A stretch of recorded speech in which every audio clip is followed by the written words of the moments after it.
Hello and good morning. My name is Dean Bonner. I'm the Associate Survey Director and Research Fellow at the Public Policy Institute of California. Welcome to our virtual program today, featuring the findings of our latest PPIC statewide survey on Californians and their government. This survey was supported with funding from the RJR and Francis F. Miller Foundation, and today's event is supported with funding from the PPIC Corporate Circle and the PPIC Donor Circle. We'd like to thank them for their support. For today's program, my colleague Deja Thomas will walk through some of the key findings from the survey, and then we will discuss a few key takeaways before answering questions from the audience. If you have a question, please send it along with your name and organization to the email address on the screen, ppiceventquestions@gmail.com. As a reminder, PPIC is a public charity and does not take or support positions on any ballot measure or legislation, nor does it support, endorse, or oppose any political parties or candidates for public office. I'd now like to welcome my colleague, survey analyst Deja Thomas, to present the findings. Thanks so much, Dean, and thank you all for joining us today and for your interest in this work. Give me one moment to share my screen. All right. I'll start by acknowledging my co-authors on this report, which includes Dean, as well as Survey Director and Miller Chair Mark Baldessari, and Survey Analyst Lauren Mora. I would also like to acknowledge our funders for the survey, the RJR and Francis F. Miller Foundation. Without their generous support, this work would not be possible. This survey is part of our Californians and their government series, which is now in its 26th year. The survey has covered many state, national, and international issues since the year 2000. And for those of you who might be joining us for the first time or may be unfamiliar with the PPIC statewide survey, its mission is to provide timely, relevant, nonpartisan data on political, social, and economic opinions, which we hope will be used to help inform and improve state policymaking, raise awareness, and encourage discussion. The PPIC survey covers public perceptions, attitudes, and policy preferences. And since the start of the survey, PPIC has provided a voice for more than 400,000 Californians on more than 200 general, issue-specific, and regional surveys. Excuse me. This specific survey was conducted online from August 29th through September 9th using the Ipsos Knowledge Panel. All interviews were conducted in either English or Spanish according to the respondent preferences. Our sample included over 1,600 California adults, including roughly 1,100 who we've identified as likely voters. And the margin of error is 3.1 for adults and 3.7 for likely voters. Okay, to start us off, majorities of adults and likely voters say the state is headed in the wrong direction, and majorities of adults have said this since last September. Among parties today, most Republicans and independents say this, compared to about 3 in 10 of Democrats. Majorities across demographic groups say wrong direction, with exceptions among African Americans, Latinos, and college graduates who are more divided on this issue. Far more say the United States is headed in the wrong direction. Majorities of adults have said this since early 2022, but this share has stayed at 7 in 10 or more since June 2023. Unlike the state findings, majorities across partisan, demographic, and regional groups say the country is headed in the wrong direction. Today, about 7 in 10 likely voters in the state say that they are more interested in politics this year than they were in 2020. About 1 in 3 say they are less interested, and very few say they feel the same as they did 4 years ago. About 6 in 10 or more Democrats, Republicans, and independents say they are more interested, along with over 6 in 10 across demographic and regional groups. And with the 2024 election right around the corner, we continue to ask about Californians' election-related views. If the presidential election were held today, nearly 7 in 10 likely voters say they'd vote for Kamala Harris and Tim Walz, and 3 in 10 say they'd vote for Donald Trump and J.D. Vance. Few say they'd vote for someone else. This category includes all other certified candidates on the California presidential election ballot, and also includes the other specify write-in option that we provide. Overall, support for the Democratic candidate, as well as Democrats and Republicans' overwhelming preference for their own party's candidates, were consistent trends before Harris replaced Biden in the race. And if the Senate election were held today, over 6 in 10 likely voters would support Adam Schiff, while roughly 1 in 3 would support Steve Garvey. Schiff has maintained a solid majority in support since we first asked this question in April. Today, most Democrats and Republicans would vote for their party's candidate, and 6 in 10 independents say they would vote for Schiff.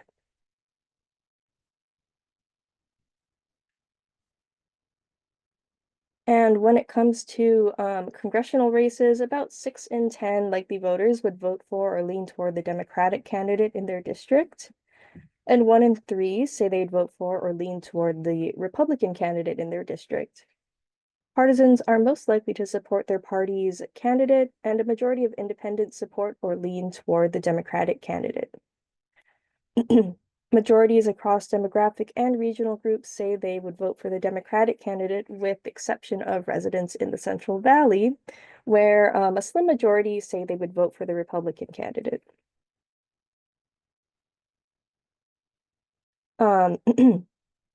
In this survey, we had the chance to ask about all 10 propositions on the state ballot. That's 5 citizens' initiatives and 5 legislative constitutional amendments. And we asked likely voters which one they say they're most interested in. And as a note in this question, we included the ballot title for each proposition. Over a quarter say they are most interested in Proposition 36 about increasing crime sentences. 1 in 10 or more likely voters each say they are most interested in Prop 4, the climate bond, Prop 32 about raising minimum wage, Prop 33 about expanding local rent control, or Prop 35 about Medi-Cal funding. The other category you see here on your screen includes other propositions on the ballot where the share saying they were most interested in that proposition was at 5% or less.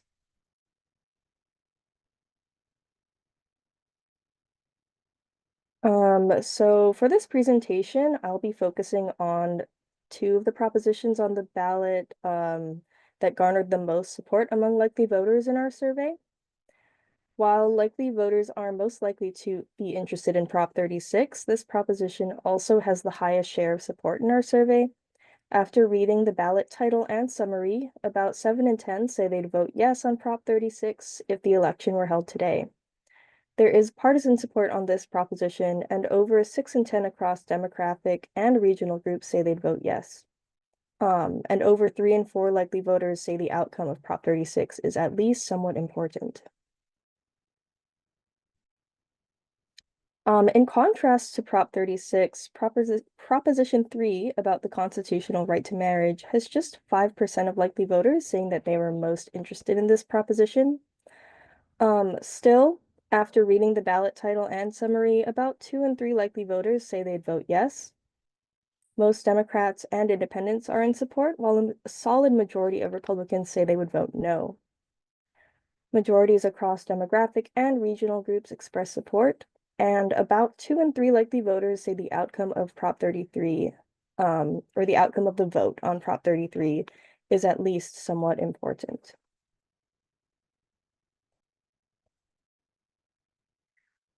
Next, fewer than 9 in 10 likely voters at least somewhat agree that citizens' initiatives bring up important public policy issues that the governor and legislature have not adequately addressed. However, overwhelming majorities also agree that the wording of citizens' initiatives are often too complicated or confusing for voters to understand what happens if the initiative passes. With 10 propositions for voters to weigh in on in the upcoming election, strong majorities also agree that there are too many propositions on the state ballot. And majorities across partisan, demographic, and regional groups at least somewhat agree on all 3 of these statements.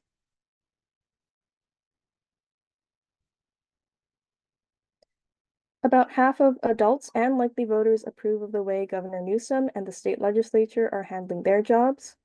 and half of adults and a majority of likely voters approve of the way President Biden is handling his job. Sorry, that was rough to say for some reason. And a majority of adults and likely voters approve of the job Harris is doing as vice president. For all four of these approval ratings, most Democrats approve, while majorities of Republicans and independents disapprove.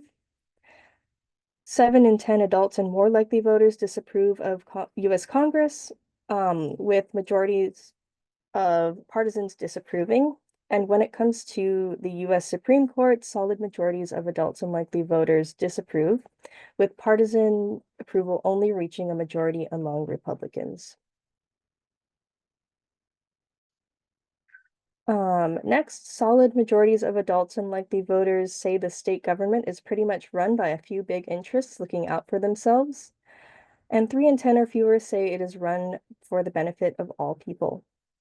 Findings are similar when it comes to the federal government, with over 8 in 10 adults and likely voters saying it is pretty much run by a few big interests. Majorities across demographic, partisan, and regional groups say this for both of these questions, and Republicans are the most likely across all groups to say this for the both questions, at 9 and 10 each, just about.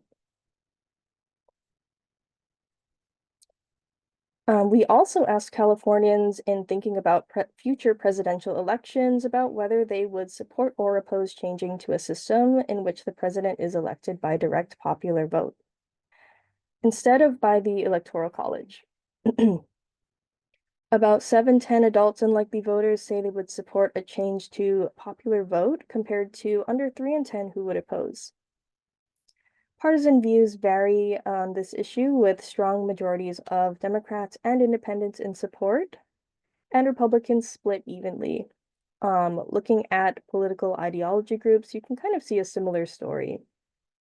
Additionally, strong majorities across demographic groups and the state's regions have expressed support in a change to a decision by popular vote.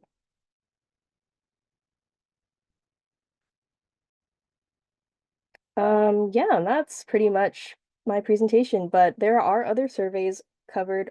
There are other topics covered on this survey as well, most of them related to the upcoming election, government, or politics. I encourage everyone to take a look at the survey report, crosstabs, and time trends available on our website. For the proposition questions, you'll also see the full question wording with the title and ballot summary there as well. But that concludes my presentation. And before I bring Dean back, I'd like to remind everyone in the audience that we will be taking questions in a few moments. If you have one for us, please submit it to the email you see on the screen. That's ppiceventquestions@gmail.com. And please include your name and the name of your organization with your question. With that, I'd like to welcome Dean back for the key takeaways. Thank you very much, Deja. And yes, as Deja said, there's so much more in this report.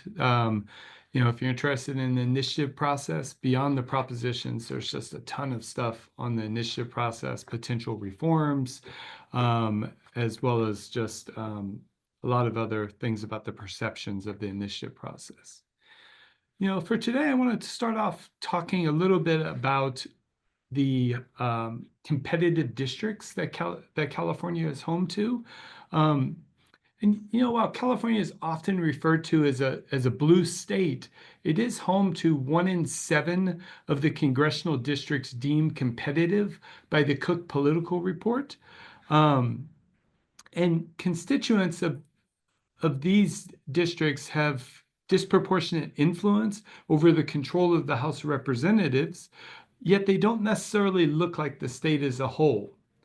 And so what we see is that, geographically, it's noteworthy that basically there are no competitive districts that are up in the San Francisco Bay Area.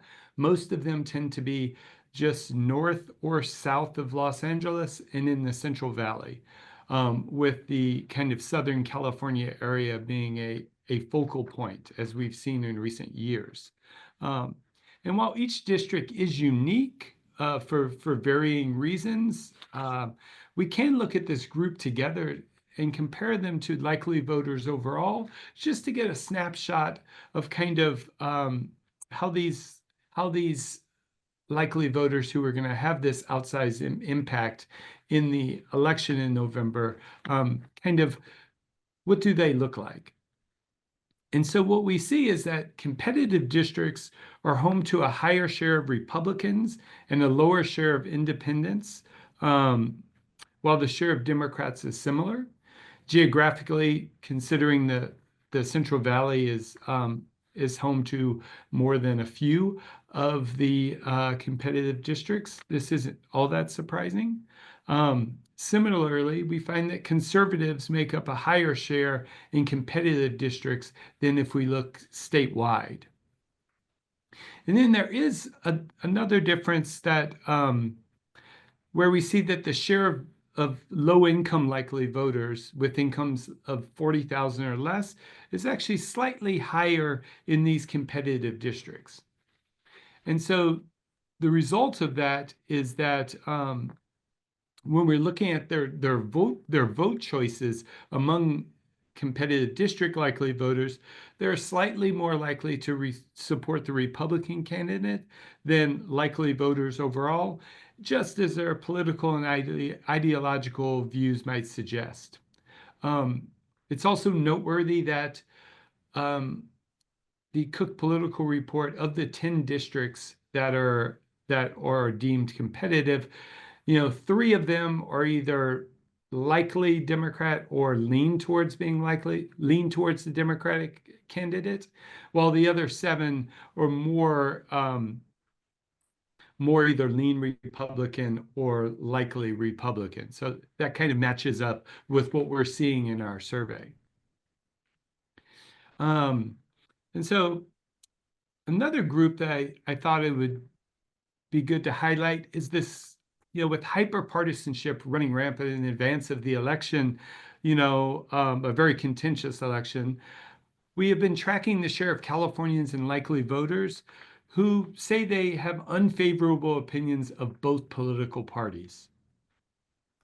And in our February survey earlier this year, about 1 in 3 Californians, just shy of 1 in 3 just over 1 in 3 Californians and 33% of likely voters said they had unfavorable views of both parties. However, in our latest survey, what we've actually seen is that this group that some people have called the double haters, either hating both parties or both major party candidates, has actually declined by 10 points and 11 points, respectively, among all adults and likely voters. And we've actually seen double-digit decreases across most of these groups among likely voters and all adults. And so it's an interesting group because we can look at, how they are viewing politics and how they are viewing kind of the overall views towards the state and the nation. And what we see is that Harris and Walz still lead Trump and Vance among this group, but it's by a much closer margin than the overall likely voters. And notably, this group is more than twice as likely to say that they would vote for someone else rather than one of the major party candidates by a margin of 21-9. And so that makes sense, right? Like if these people are dislike both political parties, they're looking for other avenues to find candidates that they support. In the Senate race, they're more likely to support Garvey over Schiff, and they're more than twice as likely to have to say that they're not sure who they're going to vote for. And in the generic House ballot, we see kind of a similar pattern where they're more likely to support the Republican candidate than the Democratic candidate. And they are also more likely to say they really just don't know. And so as someone who believes in kind of political discourse and kind of looking for ways to lessen this hyperpartisanship, the fact that we've seen a decrease in the share of folks who are disliking both parties, I think is positive. And so I think that as we move forward, we will continue to track this. But I did want to kind of, moving on from kind of the double haters, I did want to at least highlight that, this survey did see improvements on a number of measures that we've kind of followed over time. For example, we find that, Governor Newsom, the state legislature, President Biden, and Congress all received their highest approval rating of 2024 today in this survey. And so that's noteworthy that, people are becoming a little bit more positive. We also see that, the views about the direction and economic outlook for the state and the nation kind of has improved in this survey as we kind of go into the election. And so that's, another real positive thing that we can kind of, look at. And as I mentioned, kind of the views of political parties overall, not just kind of the decline in the kind of double hater group, but we've also seen 4 and 5 point increases when it comes to the favorability of each individual party. And so that I think is really important as we kind of move forward into this election season. And so I think at this point, I would like to go ahead and try to answer some questions from the audience. And as a reminder, you can still submit your questions, and you can do that to the email PPIC eventquestions@gmail.com. And it looks like we've already have our first question. This is from a viewer in the Bay Area. And it says, in your most recent survey, did any demographic groups not support Prop 36?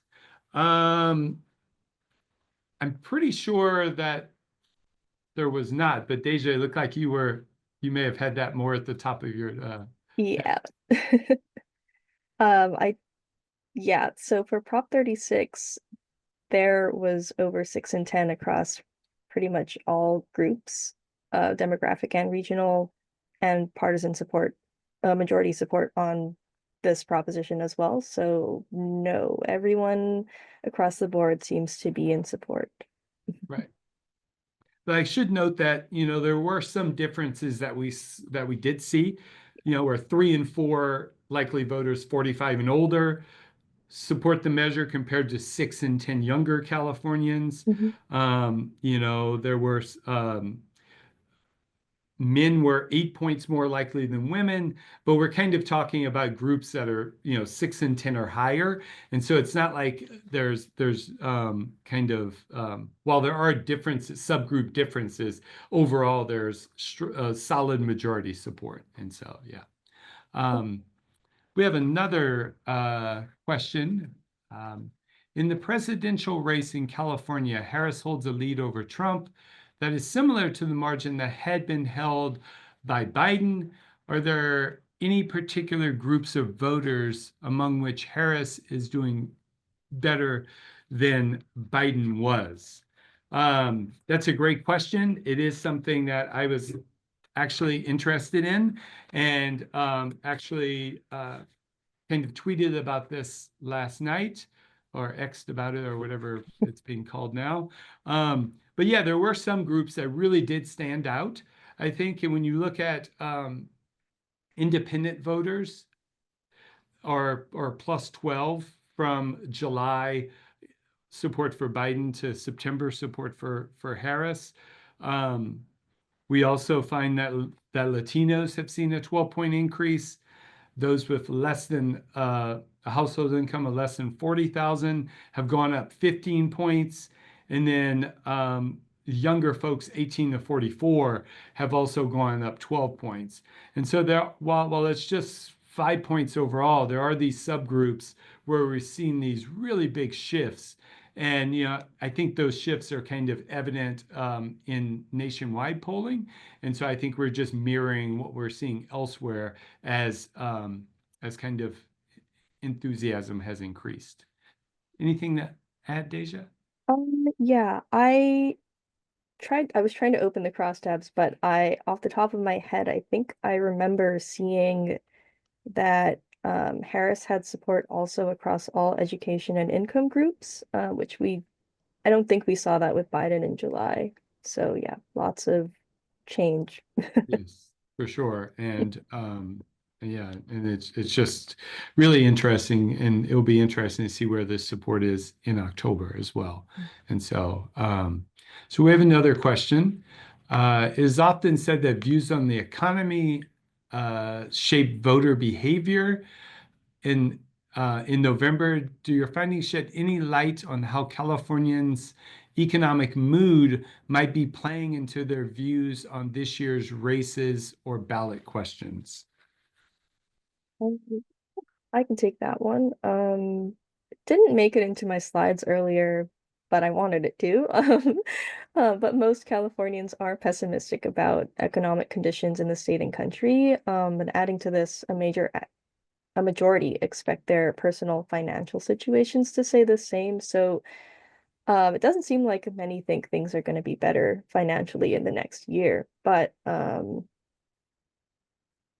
when I think about this question, I kind of thought about the propositions since they're also on the ballot. And so going back to those economic survey questions, it's notable, but maybe not expected that the share who say their finances will be at least somewhat weaker increases as income declines on Prop 32 about raising minimum wage as something that's related to the economy. The share in support rises as income level declines, and a solid majority of renters also say they would vote yes, compared to slightly over 4 in 10 homeowners. And as you can see these same demographic groups kind of jump out among likely voters for Proposition 33, which is on expanding local government's authority to enact rent control as well. Dean, did you want to add anything?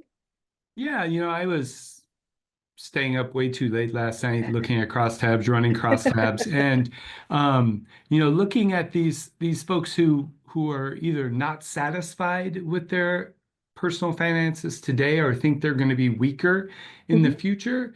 Really interesting because I mean, some of this is kind of being impacted by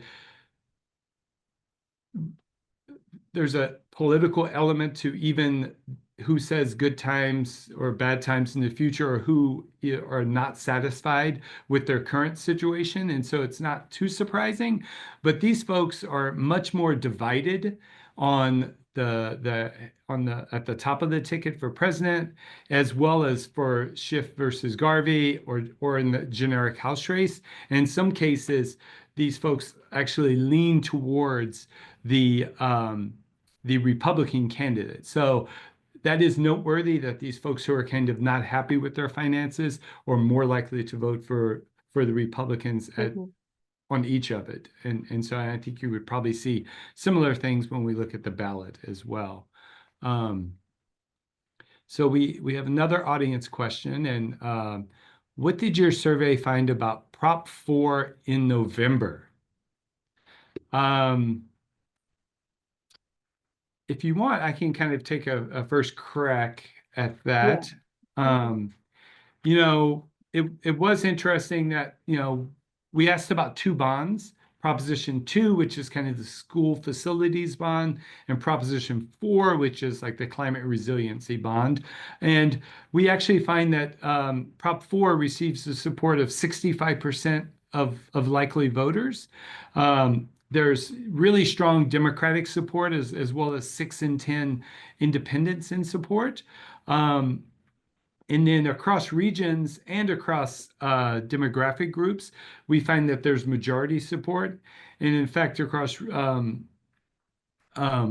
most demographic groups, it's 6 and 10 or higher. Not quite all, but yeah, and so there is pretty strong support for this $10 billion bond, which comes at a time when, voters narrowly passed uh, Proposition 1 in March, right? And so it is definitely will be something interesting to follow, but starting at 65% seems pretty good.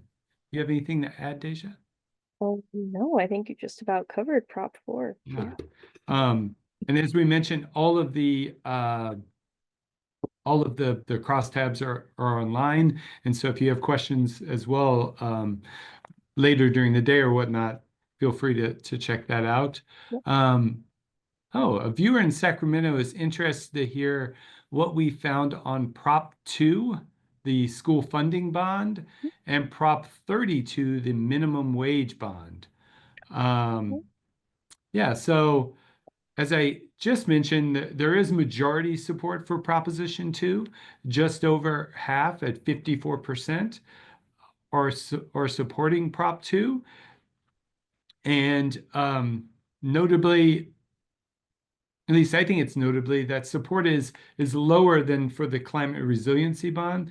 Education is something that Californians are really supportive of, as is environment. And so these two propositions both have majority support, but Proposition 2 not quite as high. The partisan divide is really wide there, but on this one we only see that just under half of independent likely voters are in support, compared to 64% among for the Proposition 4. So much higher independent support. There's still majority support across regions and across most demographic groups. I can talk a little bit about 32 if you don't have your crosstabs on you, or if you don't remember them off the top of your head. I have them open. Yeah, so if you want to Yeah, talk about 32. sure thing. So Prop 32 has about half of likely voters in support compared to the other two that Dean has talked about. The partisan support here is also pretty wide, with 7 and 10 Democrats in support. And most Republicans not supporting this, and actually most independents also not supporting. And across the regions for this proposition, views are pretty varied, with some of them not reaching a majority or even half. For example, across the state's regions, majorities in Los Angeles and the San Francisco Bay Area are in support and would vote yes, while residents elsewhere, these shares fall under half. Um, and looking at age groups, it looks like adults ages 18 to 44 they also reach a majority, and they're more likely than older adults to say they would vote yes. So there's a lot of variation here, but I definitely encourage this person and everyone else to go and check it out. Check out our crosstabs. Yeah. Yeah. We have another question. When you look at the views across the 10 statewide ballot measures, does anything strike you about what these findings might say about the current mindset of the electorate? It's a good question. I think it is interesting kind of which propositions are doing kind of, kind of better than others. But I will say, beyond kind of the bonds and the differential voting on those two $10 billion bonds, which, on one hand might be like, well, um, we don't want to, spend more money because that's something that has to be paid back. And, but what I did view is kind of interesting is that of all the 10 props, there's only one where a majority of Republicans would vote in favor, and that's Prop 36. The rest of the measures are all below 4 and 10 support among Republicans. So that could speak to some of the things that are on the ballot, like minimum wage and rent control. But the other thing I found really interesting is that, Democrats, support a lot of these, some of them higher than others, but it is noteworthy that about when we look at independents, they have support on, they have majority support on about 5 of the measures and are kind of more aligned with Democrats. And then on the kind of other 4 or 5, they are below 50% support and are more in line or closer to the Republican Party. And so to me, this just speaks to the hyper partisanship that we're currently living in, and that Democrats are truly, in many cases, while they are more likely to say they lean Democratic than Republican as a group, there are these issues where they're closer to the Republicans than they are to the Democrats. And that to me is really interesting. It's almost split down half, with Democrats supporting almost all the measures, Republicans opposing almost all the measures, and independents about half and half. And so to me, that's just really indicative of where we are, kind of from a partisanship angle. Deja? I think you're absolutely right, and I also, in that same vein, um, I kind of feel like a lot of people have already made up their minds on a lot of these propositions, or maybe even who they're, planning to vote for, in the various races. A lot, or very few, very few of our respondents said they were unsure or don't know on any of these questions. So I think it kind of speaks to a piece of that hyperpartisanship where a lot of people are pretty set in what they believe and what they plan on, doing in November. Yeah. I think we have room for one more. Um, let's see. So California has seen a number of major wildfires in recent months. Does your survey point to any regional differences in how voters are thinking about the climate bond on the November ballot? You're the environmental expert as our former project manager on that survey, so I'll let you kind of take a crack at that. Okay, awesome. So yeah, the climate bond, Proposition 4 was one of the top 3 in terms of propositions likely voters say they're most interested. And if you look at this question among the state's major regions, it is the top 3 among residents in the Central Valley and the Inland Empire, though it's also notable that 10% or more among all residents across California say this. As for support on the climate bond, after, reading the ballot title and summary, um, there are some regional differences and nuances here, but support reaches a majority across all regions and demographic groups. Um, just list them out across regions. Support is highest in the San Francisco Bay Area, with 3 enforcing this, followed by over 6 and 10 in Los Angeles and the Inland Empire, and 56% in the Central Valley. But it is, it's still majority support across all. I think you can kind of see where the inland areas might be more interested in the Proposition 4, in that, first question I mentioned, and that might maybe be because they're more inland, Yeah, you know, yeah. trees. What I thought when I kind of looked at the findings on that regionally is that it very Mhm. much mirrors a lot what we see from our environment survey that we had in July, right? Their overall views towards climate map very well to the kind of support, I think, on Proposition Yeah. 4. And so with that, I think we're right at the end. And so we've reached the end of our program, and I would like to thank you, Deja, for the presentation and the back and forth, the Q&A. As always, it's great. I would also like to thank our funders, the RJR and Francis F. Miller Foundation, and the PPIC Corporate and Donor Circles. And of course, I would like to thank you all for joining us today online. Um, we really do appreciate you taking a moment to give us feedback on this event.